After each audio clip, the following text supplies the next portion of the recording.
తల్లి మంతా తుఫాన్ అంటే మా ఊరికే వాన పడతానే ఉన్నదా? అవునరా అన్నయ్య, మంతా తుఫాన్ అనేసి 3 రోజులే లీవ్ ఇచ్చినామంట. ఆ మంతా తుఫాన్ ఏందో నేనే మన ఇంటికి వచ్చి తోడుకొని వెళ్ళిపోవద్దా? ఇంకొక 3 రోజులు లీవ్ పెట్టుకోవచ్చు మనమా? ఓసాయ్ నువ్వు బడికి నిలిచిపోయేదానికి నేను తుఫాన్ లో కొట్టుకోపోవాలనా? ఎందుకు నాయనమ్మా తెరుస్తావా? ఒకసారి తుఫాన్ లో కొట్టుకొని పోయామే ఇంకొక 3 రోజులు లీవ్ వస్తుందా? ఒరేనా బట్ట నేను తుఫాన్ లో కొట్టుకోపోతే మీరు కూడా కొట్టుకొని వస్తారా? ఇక్కడికి వచ్చిన తుఫాన్ నన్ను ఒకరే తీసుకోబోతుందే. అది కూడా నిజం లేరా అన్నయ్య.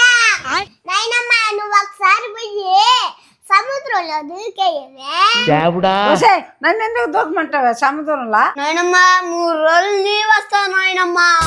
అంటారా నా బట్ట సముద్రంలో పోయి దూకాలంట. లేచిపోండా మీరిద్దరా నా కంటికి కనపడిపోయిన పోమే. ఒరే అన్నయ్య మెంతా తుఫాన్ బదులు మంత్రాల తుఫాన్ వచ్చింటే బాగుండ్రా. మంత్రాల తుఫాన్ వచ్చింటే బాగుండ్రా. పాపా మంత్రాల తుఫాన్ వస్తే మంత్రం వేసి పంపించేద్దామనా? పంపిస్తానే కాదురా అన్నయ్య, మనకు 3 రోజులన్న లీవ్లు వస్తాయా? ఒరే మీరు పిల్లకాయ రాజు చేసిరా పోండ్రా. మీరే పోండ్రా తలకాయ నిప్పుకున్నదే.